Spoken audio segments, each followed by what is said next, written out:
Hello, everyone. Just doing a kind of not a rant, kind of a criticism of survival horror nowadays. To include Dead Space on that. We've actually got some good ones coming up.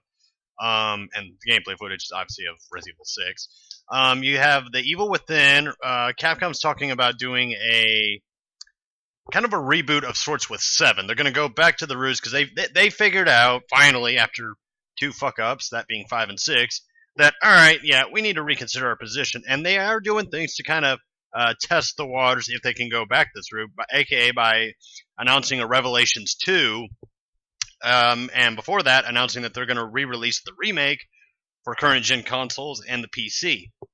That is a good thing because if a lot of people buy the remake, if they make a crap ton of money off the remake and it meets sale expectations along with Revelations 2, then Resident Evil will go back to basically what you see in front of you. Now, there are some things I would want changed with Resident Evil if they do decide to go this route. That is, get rid of the looting system. Whenever you kill an enemy and you get their stuff, that needs to kind of go away because it kind of defeats the purpose of it being survival horror. And Dead Space does this too. But with Dead Space, I guess it makes sense because it was in it from the get-go. I can't really complain. So the way it should work is that you gather items based on locations and stuff like that, like how it was in Resident Evil 1 through 3, because you shouldn't have to be forced to fight every enemy you encounter. The whole idea should be conserving your ammunition, your supplies, and stuff, and getting from the finish or from the start to the finish. Now, in the previous Resident Evils, they did give you an abundance of ammo. You actually got more than you needed because generally you could kill every enemy and still be able to walk around with plenty of ammunition, which that's fine, because you have to factor in things when you're figuring out how much ammunition for each weapon for each character versus how many enemies and bosses are, because you have to account for things like, all right, chances of the player, an inexperienced player, because I have to measure it by the inexperienced players, not the experienced players. How often are they going to miss? What kind of shots are they going to go for? You need to look at gameplay statistics because that helps a lot. So whenever a gaming company says they monitor online gaming, I'm actually for that because that allows them to coordinate what they're going to put in each game, so they know what to put in, what to keep out, etc. So for ammunition, it's just a matter of calculating the number of enemies, number of bosses, chances of the player missing, and stuff like that. Now, the reason why I would include each of these things is because that gives you a good measurement, and usually you want to go maybe 10-15% higher than the number you're guesstimating. That way, if you put it too low, then the game's going to be unplayable. But if you put in too much, then, well, it's too easy. But you can adjust and configure that later on with beta testing. And and when it comes down to horror, it's not about the jump scares. Any game could fucking have a jump scare. Mario could have a jump scare because something just jumps out of the screen and catches you off guard. That's not horror. Horror is like the atmosphere you see here. I'm in an alley fighting off zombies that are flying at me, and so and you're in a city that's you saw the city, like cars crashing, people dying, all hell breaking loose. That is horror. That is not action. That is horror. What is action is in the beginning of this game where you were a plane, or is it it's a jet. The road collapses, the jet blows up, and every car imaginable. It looks like a Michael Bay explosion on steroids, pretty much. So you got to get rid of that. They definitely need to go back to the zombies, and the zombies they have in 6 is what I envision the zombies evolving to, where they're getting a little bit smarter. Like they're able to use weapons, although they're not knowingly using the weapons. It's just, oh, I've got this in my hand. I'm going to swing it at this thing in front of me because it's pissing me off. And some are even using guns. I mean, granted, their aim's not perfect, but I guess it is a natural. There are two things that became a natural cycle for me with the Resident Evil, and that is the monsters and the characters. It makes sense for Umbrella to basically gradually perfect the virus, to learn from their mistakes and make it better. And as you saw with I guess the thing is that with Las Plagas was its own kind of thing originally, and it's like that Parasite deal is able to give people, the functions to be able to use tools and stuff like from reaching for memory. If they go with a virus that does this, that makes sense. Because it makes sense that the virus would only get progressively more efficient and better.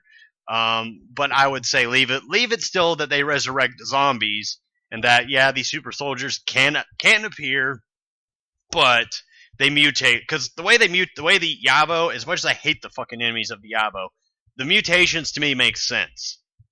But I still agree that we need to have zombies, but you need to make the zombies a little bit stronger, a little bit faster. and that's going to get me to point B, and that is characters. Now, there's a thing I like to call the survivor effect, where in the case of like Leon, Claire, Jill, and Chris, they've all been through this shit enough times. It's running by the numbers for them at this point in Resident Evil 6. It makes sense for them to not be scared, but for them to kind of have that survivor sense, like they know what to expect. And that's kind of where the horror element loses itself, because it's like the developers see it as, well, this character's been through all of this, so they know what to expect. This is nothing new for them. It's just, shit, I got to deal with monsters invading and the cities falling to these plagues and these viruses and whatnot. In the case of Silent Hill, it's a fresh character every time. Now, where they screwed up is that they were following the Resident Evil trend and trying to do what Capcom was doing with 5 and 6, well, to a degree 4 as well. But 4 did have that kind of 4 was a semi-perfect blend, really. In the beginning, it had the horror element with that entire town trying to chase you, and you didn't know exactly what was going on. And then it got to the castle where it got a little bit funny, a little bit ridiculous. And then it got to the end bit where you're basically fighting G.I. Joe, or you're basically fighting Cobra as G.I. Joe or something like that. But another thing that this game did that's really effective is that, and the previous games have done this too, is that you saw that corpse there, how I was kind of inspecting it. You have these corpses laying around, and you need to have some become zombies and some not. Now, my suggestion would be to make it the corpse you least expect to be a zombie, if that makes any sense. Like maybe a relatively fresh, clean body. For example, you're about to see one come to life here, like that guy. He looks like he's completely fine, but what had happened was that the villains in this release a blue smoke, which is how the C virus spreads. And so, I mean, that makes it a much more potent, much more deadly virus, because it doesn't have to go through the bloodstream or anything like that. It just goes in the air and infects you. So there's that going for it. And in a way, the C virus actually didn't make sense, because it made some people Yavos, and then it made some people zombies. Like here, it's zombies, but in Chris and Jake's scenarios, it's the Yavo. So I don't understand how it works. My assumption was that it was a blend between the T virus, or the T Veronica virus, and the Las Plagas. Like somebody got the two, put them together, or even since the Las Plagas is its own little entity, it's a parasite, it's an organism, that maybe they injected the Las Plaga with the T virus, so the Plaga now carries the virus, and the two kind of symbiotically mutated together, and now you have what this is. But still, it doesn't make any sense. What determines what makes a person a zombie versus what makes a person a Yabo? Is it a compatibility deal? In which case, obviously in Tall Oaks or in the China area, it didn't work, because everybody became zombies. There were no Yabo and zombies, it was just zombies. But then again, I guess it could be the manner of which the infection is given, because I guess if it's injected directly into the bloodstream, it's more likely to give you a more solid form. But I'm going off topic here. But it makes sense to me. All right, understand this, guys. It makes sense for the bad guys to get better at what they're doing, just as it makes sense for the good guys to get better at what they're doing. It makes sense for Umbrella to learn from mistakes. It makes sense for the good guys to be like, okay, so I've dealt with this before in Raccoon, because you have the more experienced people. What I think needs to happen is you need to have like Chris, Jill, and all them kind of serve as a kind of a background character, or background type deal. Like you could have Chris become the head of the BSAA. Leon can be like a field intelligence agent. Claire can be like a medical expert or something. And Jill, I don't know what you could make Jill. Hell, you could even have it to where Chris and Jill have a kid and you play as that kid. Like it's a young teenager. He's full of himself. He's cocky. He's arrogant. And he gets humbled down as he goes through a journey, or he or she goes through a journey. Or hell, you could have twins. Or it could even be between Leon and Ada. Although I don't really see how that would work if it was Leon and Ada's kid. That'd be kind of weird. Just because I kind of like that they never actually they show affection, but they never act affectionate. If you catch what I mean, like they haven't. You know how the romance works. Ada just doesn't seem like the type that would want to have kids. That's just me though. But I could see it being like maybe even Claire and some random schmuck have a kid, or Chris and Jill, like I said earlier, or Chris and whoever, or maybe even have Barry's kids enter the fray. That would be something, playing Mr. Jill Sandwich's kids. You could even bring back Rebecca. There's a lot of things you can do. You don't need to have the same 4 people over and over again. Although it's been, I think, rumored that Leon and Hunnigan are both going to be in Resident Evil 7. So I guess you could even have Leon and Hunnigan's kid if those two ended up having a thing, or what have you. But by this point, I mean, I think Leon's in his early 40s. Chris is pushing towards his mid 40s. Jill's in her early 40s. Claire's in her late 30s. No, mid 30s. And yeah, and that would put Ada probably roughly the same age as Leon. So these characters are getting old. They need to turn in the towel at some point. Now, granted, most of them don't look their age. Well, Leon looks his age. He looks to be pushing, towards his like late 30s, early 40s. But if you played Resident Evil 5, you can see that like Chris and Jill didn't look anything of the sort. Claire wouldn't change much, I don't think. Maybe she'd be a little bit more defined, I guess. Less youthful looking. But I mean, I honestly don't get these long time jumps. Like they went from, I think it was 1998 to 2003. No. It went from 1998, which is when the raccoon stuff happened. Then you had a couple months later, which is Code Veronica. Then you went ahead to 2004, which is where Resident Evil 4 takes place. And then 2009 or 8 is when 5 takes place. And then this one's obviously in 2013. I don't understand these long time jumps, although I guess it could be that they were trying to keep it up with modern times. Like, yeah, because when Resident Evil 4 was released, it was 2004.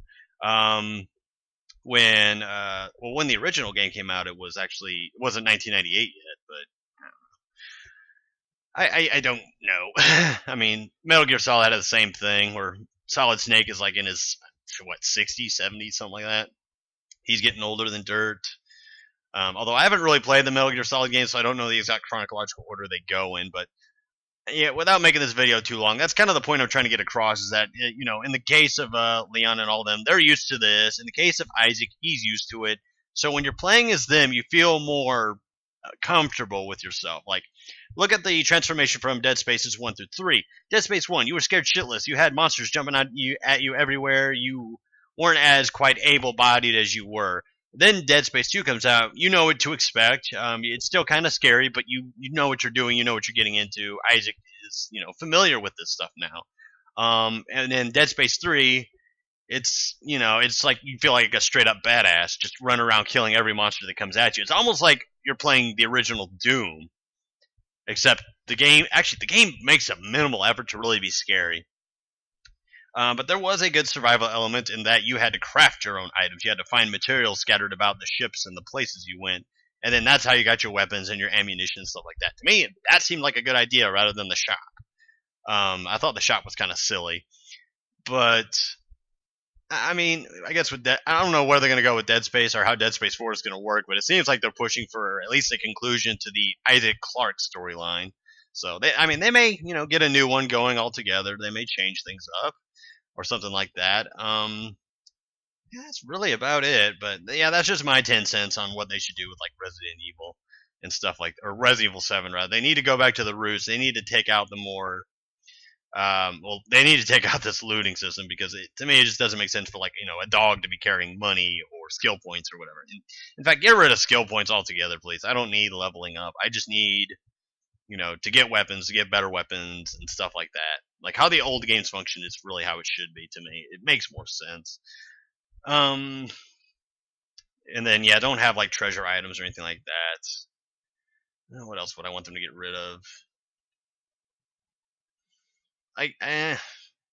The amount of actions you being able to physically attack them with like your fists and stuff, that makes sense because you could do that in freaking Silent Hill 1.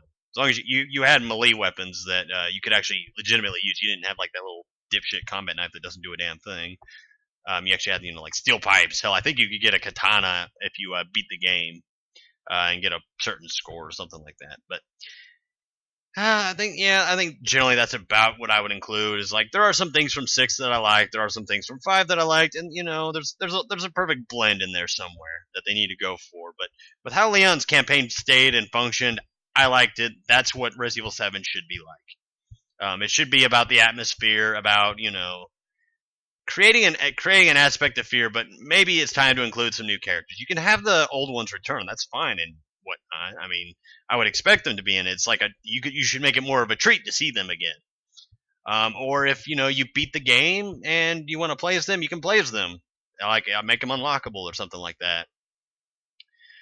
But that's my 10 cents. I've gone on for 15 minutes here, and I think I've got all the points I wanted to make across. So leave comments below on what you guys think or what you want from Resident Evil 7, or actually from forthcoming horror games, if you think any of them are looking to be promising. I think The Evil Within's looking to be very promising, as is Dying Light.